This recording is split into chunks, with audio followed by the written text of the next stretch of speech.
entrar en lo que va a ser la predicación de esta mañana, que es algo que precisamente hace poco estábamos compartiendo en la prisión, ¿vale? Un pasaje que encontramos en el Evangelio de Marcos, en el capítulo 10, desde el versículo 32 al 45. Marcos 10, del 32 al 45.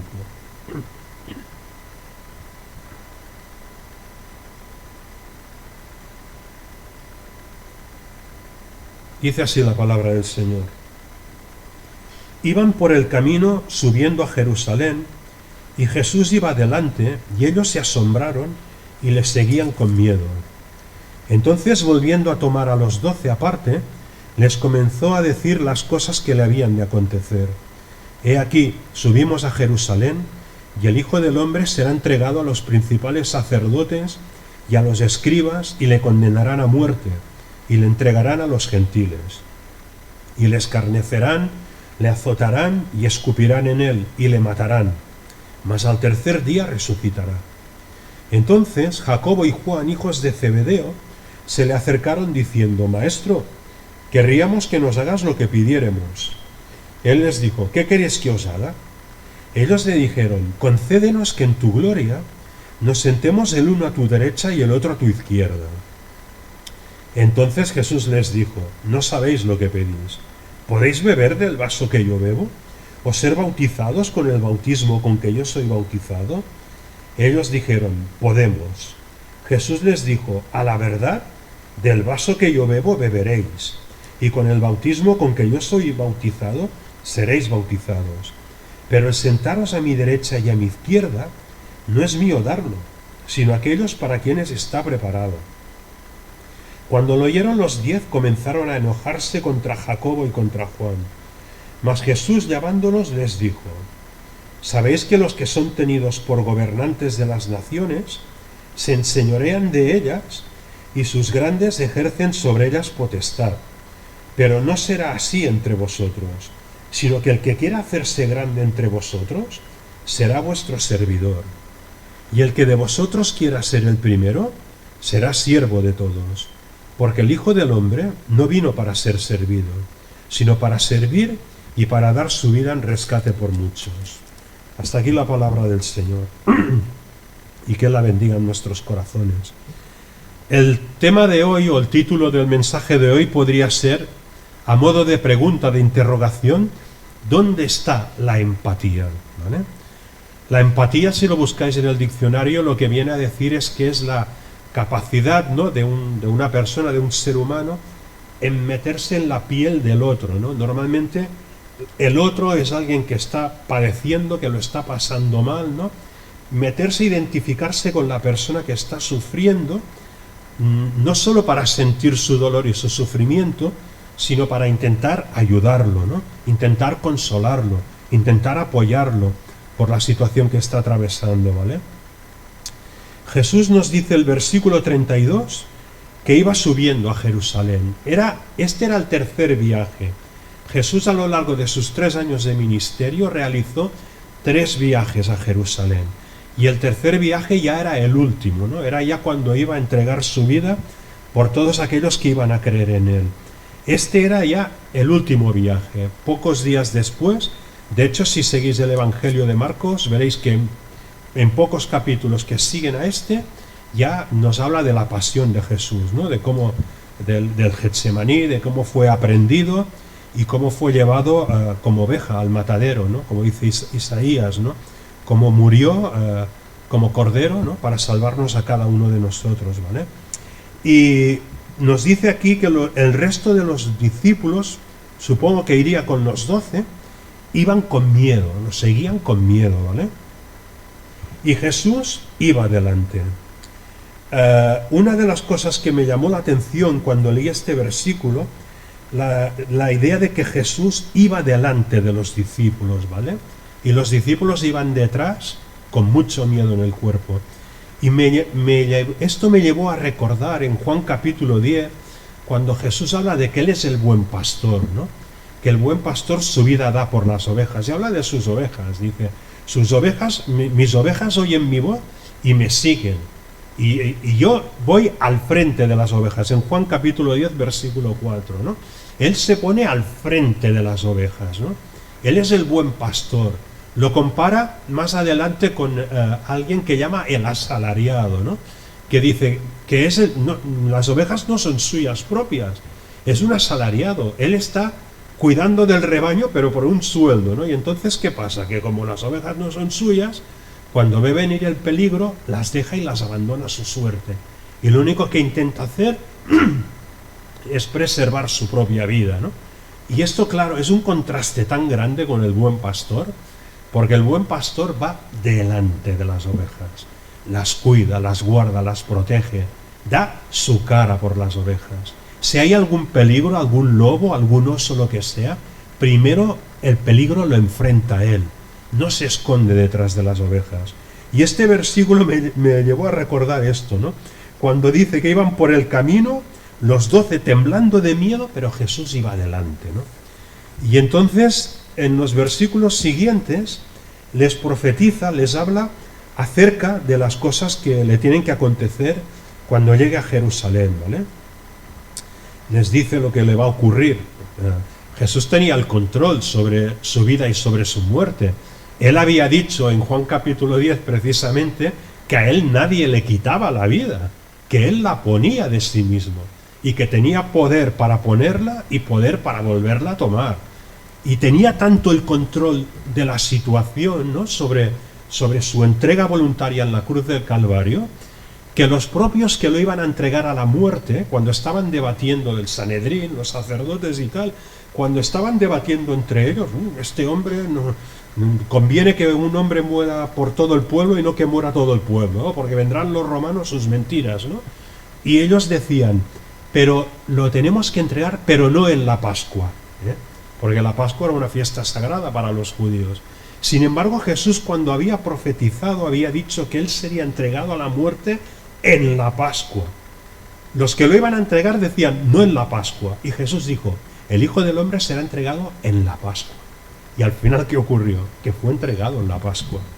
Hasta este punto tenía el control sobre su vida y sobre su muerte. Él puso su vida voluntariamente. No nos podemos ni imaginar, ni mucho menos, el hecho de que cuando la multitud estaban clamando ahí en la cruz, era Satanás a través de la multitud.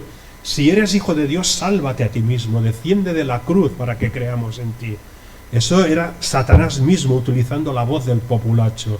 No nos podemos llegar a imaginar que Jesús no tenía el poder para bajar de la cruz, hombre. Se había resucitado a Lázaro de entre los muertos, se había calmado los vientos y la tempestad en medio del mar. Claro que tenía poder, pero era necesario para nuestra salvación que Él permaneciera ahí hasta que se consumara el sacrificio. Versículo 33. He aquí, Él habla proféticamente, subimos a Jerusalén y el Hijo del Hombre será entregado a los principales sacerdotes y a los escribas, y le condenarán a muerte, y le entregarán a los gentiles, y le escarnecerán, le azotarán y escupirán en él, y le matarán, mas al tercer día resucitará. Y después de hacer este anuncio, nos encontramos a dos de los discípulos en el versículo 35, Jacobo y Juan, como si la cosa no fuera con ellos, ¿no? Como si pensando en sus intereses particulares, en sus intereses personales. Se acercan a Jesús, queríamos que nos hagas lo que pidiéramos. Y Jesús les dice, Jesús es Dios, ya sabía lo que había en sus corazones, ¿no? Jesús les dice, ¿qué queréis que os haga? Ellos le dijeron, concédenos que en tu gloria nos sentemos el uno a tu derecha y el otro a tu izquierda. Así como si no fuera la cosa con ellos, dos discípulos preocupándose por la cuota de poder que iban a tener en el reino de los cielos. Porque este era el gran error, ¿no? Todavía no lo habían llegado a entender. Ellos pensaban que el reino de los cielos sería exactamente igual que los reinos de aquí abajo, los reinos de la tierra. Y hablaban pensando de una forma carnal. Ellos se imaginaban cómo son los reinos de la tierra. Pues bueno, hay el rey, el puesto del rey no se puede discutir, vale, Jesús es el rey, ¿no? Pero estos dos pensaban, bueno, si yo puedo ser el primer ministro y yo el secretario de Estado, ¿no? Si yo me puedo sentar a la derecha, es decir, estaban pensando en su cuota de poder, en la cuota de poder que ponían llegar a tener en ese reino, ¿no? Porque pensaban en los reinos de la tierra, que Jesús establecería un reino como en la época del rey David, que Israel fue de la nación más importante en aquel entonces, ¿no? Pensaban en un reino terrenal, todavía no entendían, ¿no?, que Jesús les hablaba de un reino celestial, donde las cosas son al revés, como vamos a ver al final de la historia. Las cosas son al revés de cómo son aquí en la tierra, ¿vale? Ellos estaban interesados en tener esa cuota de poder, ¿no? Porque el poder embriaga. Alguien dijo que lo que más produce pasión en el corazón del hombre no es la fama, ni las riquezas, ni es el poder, el afán de poder, el hecho de poder ejercer dominio y potestad sobre los demás, ¿no? Yo recuerdo cuando yo trabajaba en correos, ¿no?, tenía un compañero que precisamente cuando era como yo, cartero, ¿no?, recuerdo que, bueno, no era de los que más trabajaba, salía con 20 entregas y se tiraba 4 horas para hacer las 20 entregas. Hubo un concurso dentro de correos para una plaza de jefe, la sección donde estamos, de plaza de jefe. Él se presentó y se la dieron a él. No vamos a pensar ahora si hubo ahí triquiñuelas, porque en estas cosas nunca se sabe, ¿no? ¿Cómo cambió cuando le pusieron los galones? Madre mía. Entonces él exigía a todos que en esas 4 horas sacáramos 40 o 50 envíos, ¿no?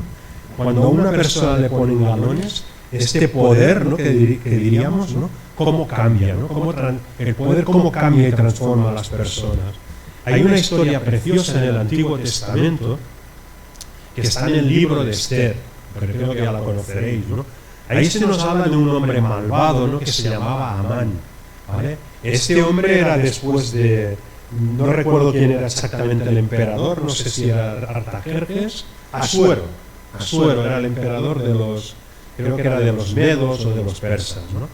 Y este Amán era el segundo, después del emperador, el rey, ¿no?, era el más importante.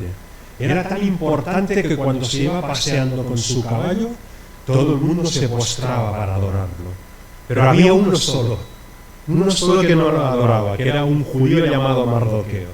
Y no veas la que lió, porque había una sola persona que no se postraba para adorarlo.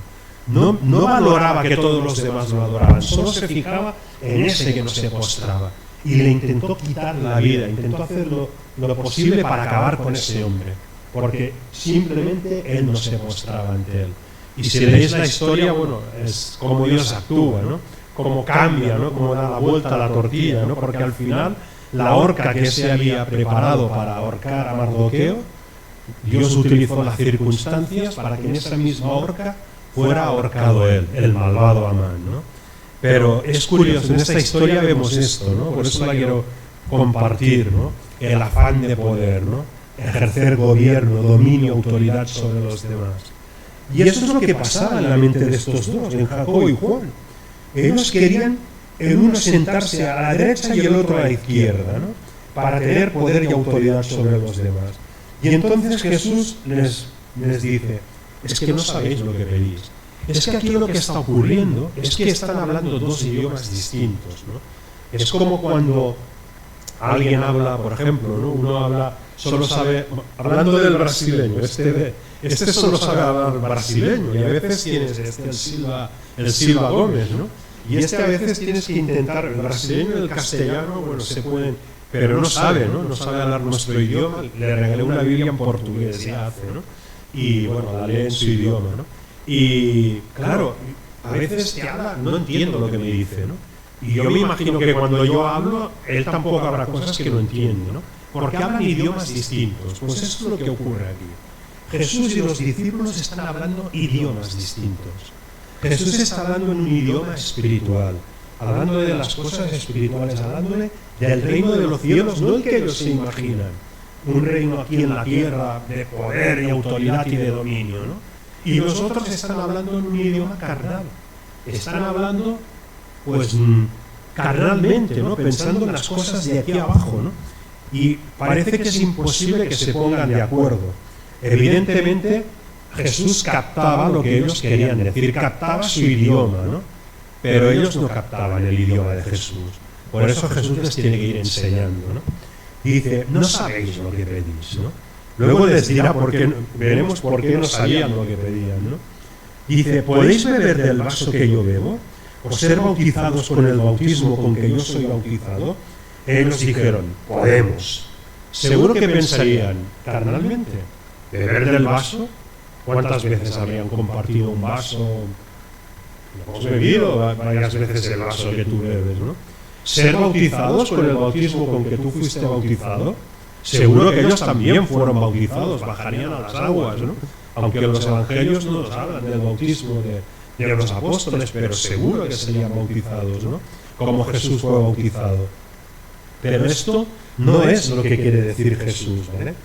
Claro, si nosotros hubiéramos estado ahí, qué bueno hubiera podido ser preguntarle al Señor, Maestro, ¿qué es lo que quieres decir con beber del vaso que tú bebes y ser bautizado con el bautismo con que tú eres bautizado, ¿no? Y hay otros relatos donde hay palabras enigmáticas de Jesús, pero que el mismo relato bíblico, el mismo evangelio, nos revelan lo que Jesús quería decir, ¿no? Pero no es el caso aquí. Y ahí es donde entra el tema de la opinión personal de cada uno. ¿Qué es lo que querría decir aquí Jesús, ¿no?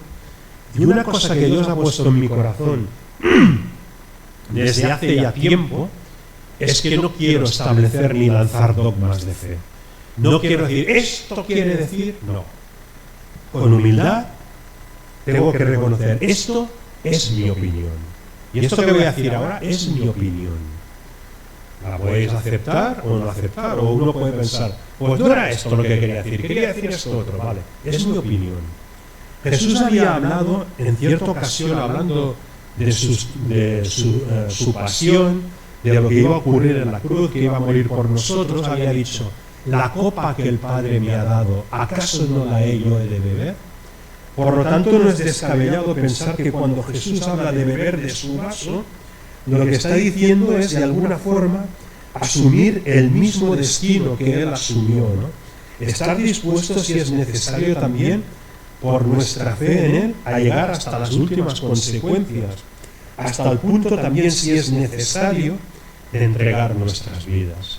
Para nosotros es muy sencillo reunirnos aquí en esta mañana, pero tenemos que pensar que en otros lugares de la tierra, ahora mismo, hay creyentes que están siendo puestos en el paredón, sobre todo en países islámicos, ¿no? Donde se les dicen o reniegas tu fe y vuelves a tu antigua fe en Alá y en Mahoma, o te quitamos de en medio. Han habido así de casos, ¿no?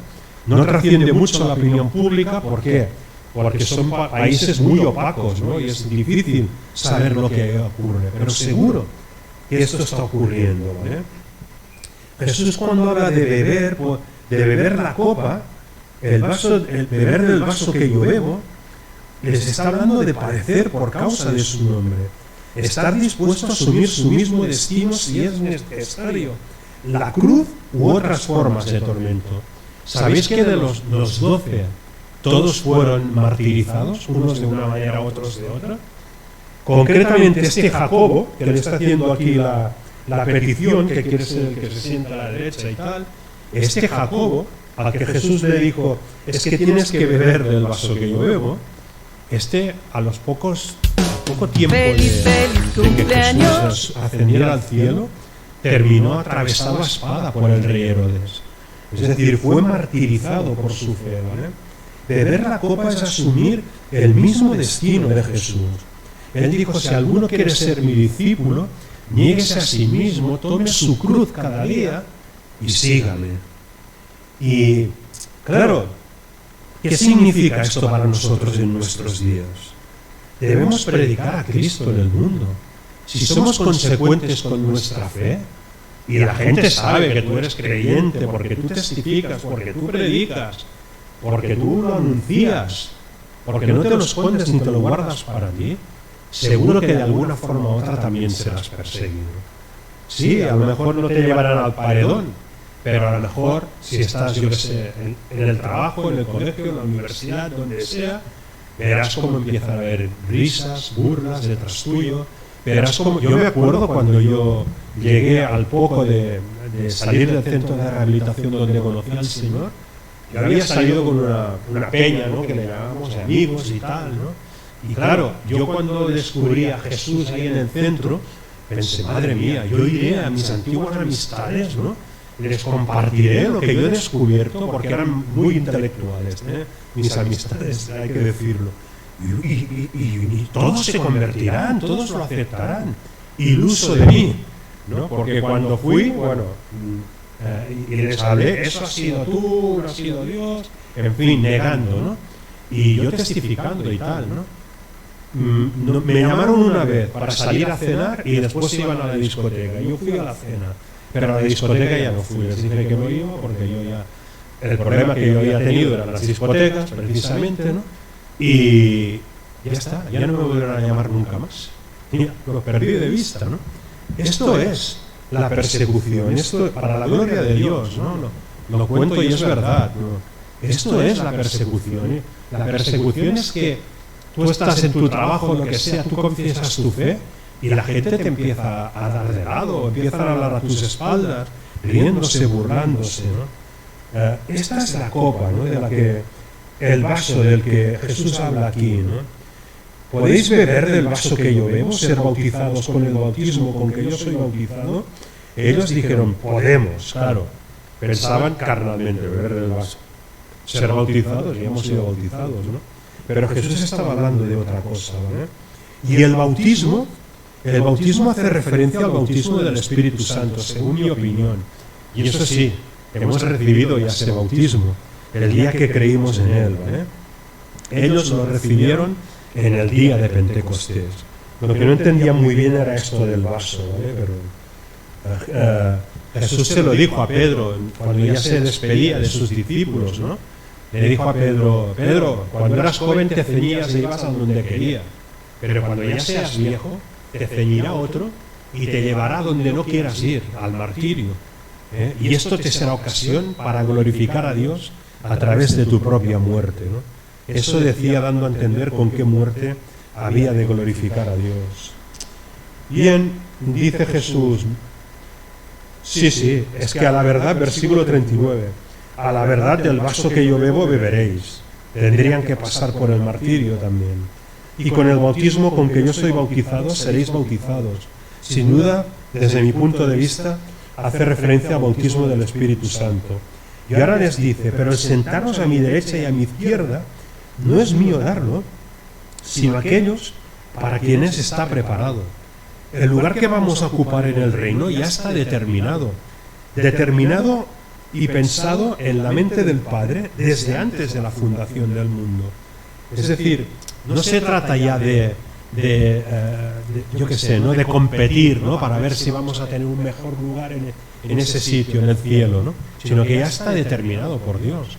Ahora, lo que sí es cierto, que dependiendo de nuestro servicio al Señor aquí en la tierra, será nuestra recompensa en el cielo también. Esto lo enseña también la palabra. Yo recuerdo a don Eric Bermejo en unas conferencias, creo que era en la iglesia de Verdi, que él lo decía, ¿no? Dios es justo tanto cuando salva como cuando condena. No es la misma condenación para aquel que se le ha predicado el Evangelio 40.000 veces y lo ha rechazado, que para aquel que a lo mejor nunca ha escuchado hablar, ¿no?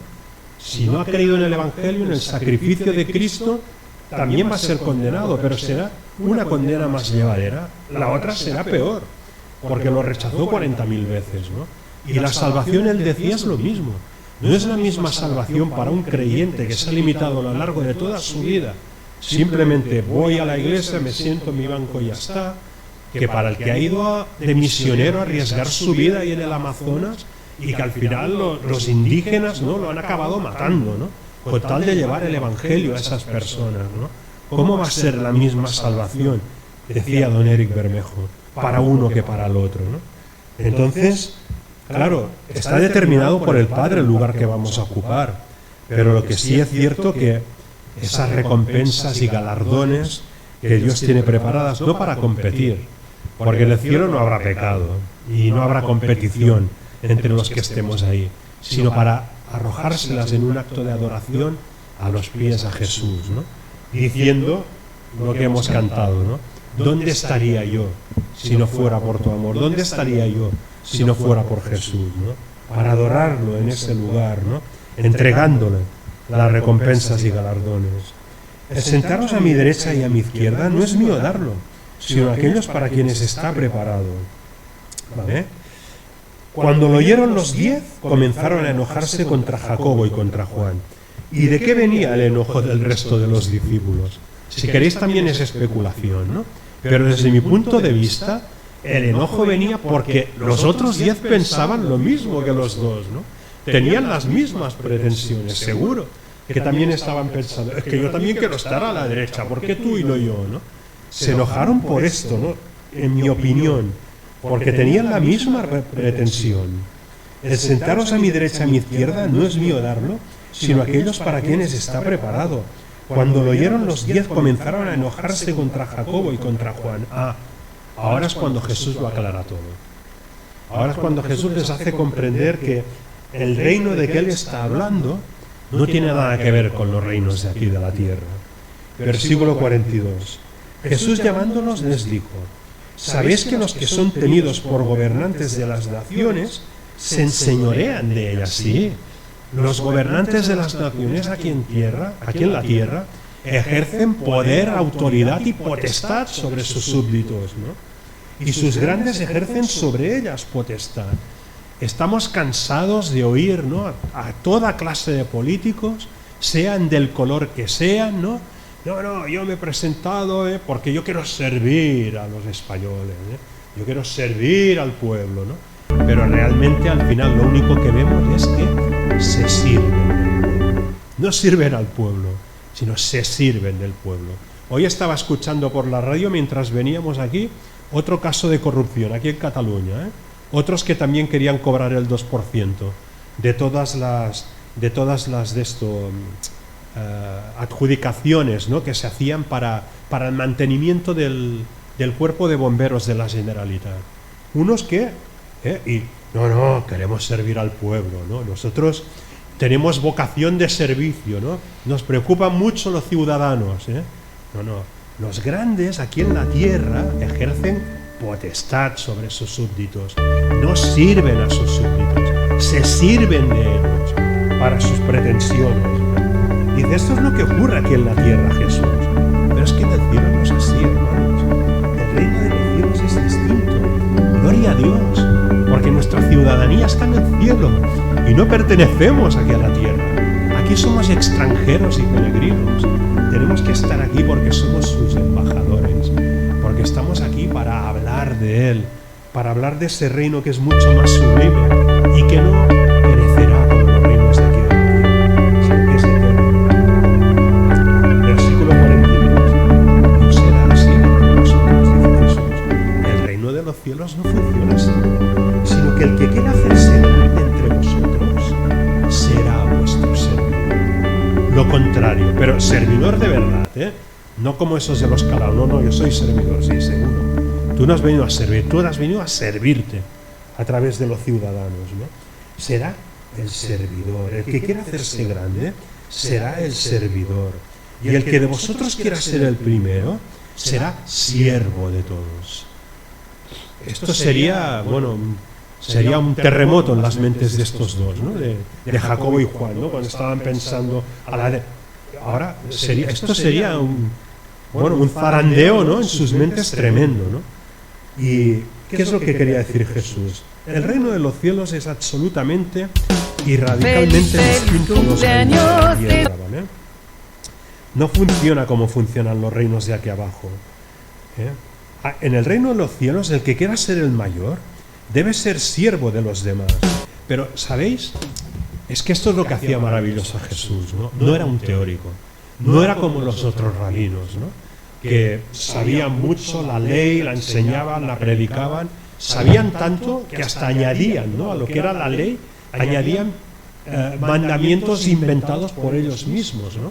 Jesús nos decía, no permitís que entren en el reino de los cielos al que está entrando. ¿Por qué? Porque enseñáis como mandamientos doctrinas de hombres. Añadían cosas todavía. Sin embargo, Jesús enseñaba de otra manera muy distinta. Jesús enseñaba con el ejemplo. Jesús en Juan capítulo 13, en el día ese de la última cena, dice que se ciñó una toalla, cogió agua en un lebrillo y empezó a limpiar, a lavar los pies de los apóstoles, ¿no? Y otra vez no lo podían entender, todavía no lo podían entender, ¿no? ¿Cómo es posible? Hasta Pedro le dice, Señor, ¿tú me lavas a mí los pies? Tú no me lavarás a mí los pies jamás. Al contrario, tendría que ser yo el que te lavara. La mentalidad, los reinos de la tierra. En todo caso, tendría que ser yo el que te lavara a ti. Y es que Jesús se lo dice, ¿no? Dice, lo que yo hago, tú no lo comprendes ahora, mas lo comprenderás después. Hasta que no viniera el Espíritu Santo y les mostrara todo esto, no lo iban a comprender, porque no se comprende que Jesús, el Hijo de Dios, empezara a lavar los pies malolientes de aquellos 12 hombres, ¿no? Por cierto, si leéis el relato bíblico, cuando Jesús lava los pies de los apóstoles, el traidor todavía está presente. Le lavó los pies hasta el traidor, a Judas, porque estaba ahí. Judas sale de cena después de que Jesús ha lavado los pies a los 12, ¿vale? Y es así, y Jesús tiene toda la autoridad luego para decir esto que dice aquí, ¿no? El que quiera hacerse grande entre vosotros será vuestro servidor, y el que de vosotros quiera ser el primero será siervo de todos. Tiene toda la autoridad del universo, porque Él lo demostró. Él lo demostró con su propio ejemplo, ¿no? Y al final es lo que termina diciendo en el versículo 45. Miradme a mí, dice Jesús, porque el Hijo del Hombre no vino para ser servido, sino para servir y para dar su vida en rescate por muchos. Ahí está, ¿no? Él no vino para ser servido. Si hubiera venido para ser servido, en lugar de nacer en el humilde hogar de José y María, quizás hubiera nacido en el hogar de un rey, no sé, en el hogar del rey Herodes, ¿no? Hubiera llegado a ser rey también, ¿no? Con todo lo que implica, adorándolo, las personas, ¿no? Pero no. Él dejó su trono de gloria en el cielo por amor a cada uno de nosotros para venir aquí a este mundo en la familia, una de las familias más pobres que existía en aquel entonces, para identificarse con todos los hombres, con toda la humanidad, hasta con el más desahuciado. Vino aquí a este mundo y estando aquí en este mundo fue obediente al Padre hasta la muerte y muerte de cruz. Vino para servirnos, porque ¿de qué sirve un reino si no hay súbditos? ¿De qué sirve que exista un reino de los cielos? Dios quería llenar ese reino de súbditos, ¿no? De hombres creados a su imagen y semejanza, hombres y mujeres, que estaremos ahí por toda la eternidad. Pero ayer lo compartía en la prisión, ¿no? Sobre el tema del pecado. No sé quién me hablaba de si recordaremos nuestros pecados en el cielo o algo así, ¿no? Y yo le decía, no, el tema del pecado queda solucionado antes de entrar en el cielo. Tiene que quedar solucionado, porque no se puede entrar en el cielo con el pecado, ¿no? Porque Dios es 3 veces santo. Esto lo explicaba también don Eric Bermejo, ¿no? Decía, es como el fósforo, el mineral, ¿no? Es decir, el mineral, el fósforo, tiene que estar metido en agua. En el momento que lo sacas del... Esto lo decía don Eric Bermejo. En el momento que lo sacas del agua, el fósforo se enciende.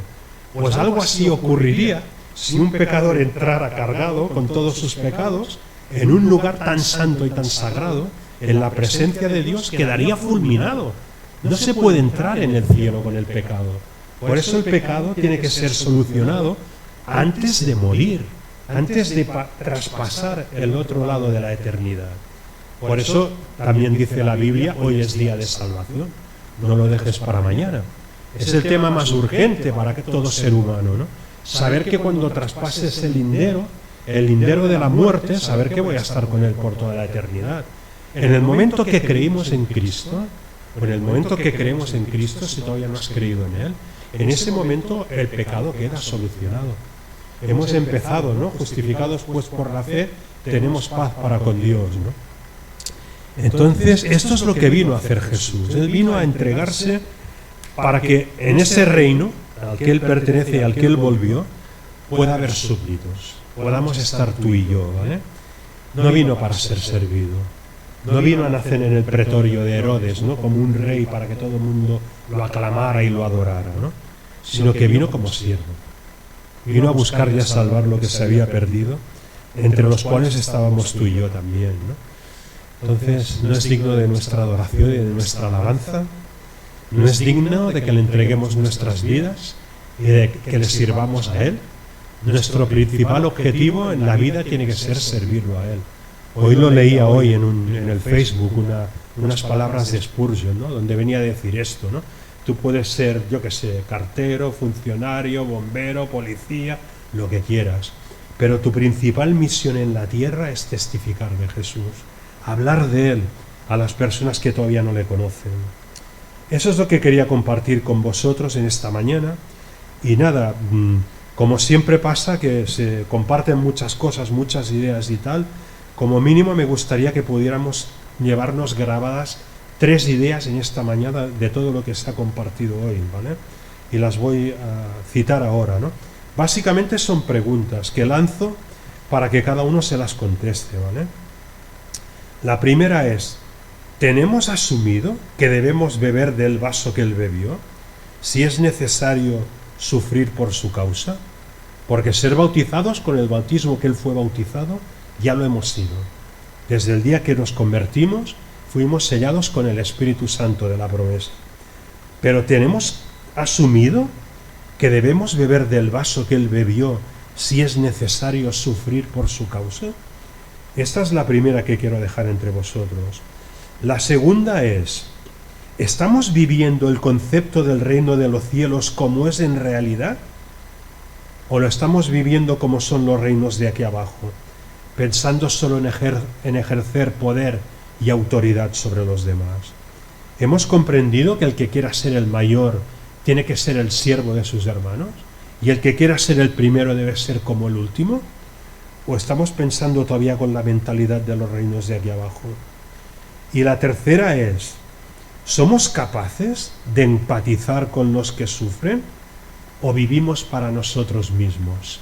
Como esos dos, que cuando Jesús les termina de decir lo que le espera en Jerusalén, que no es nada placentero, precisamente ellos están discutiendo entre ellos dos a ver quién de los dos ocupará el primer lugar el segundo y el tercer lugar en el reino. ¿Somos capaces de empatizar con los que sufren o vivimos para nosotros mismos? Esas son las 3 ideas que me gustaría dejar grabadas en nuestros corazones, y eso es lo que quería compartir con vosotros en esta mañana. Que el Señor nos bendiga.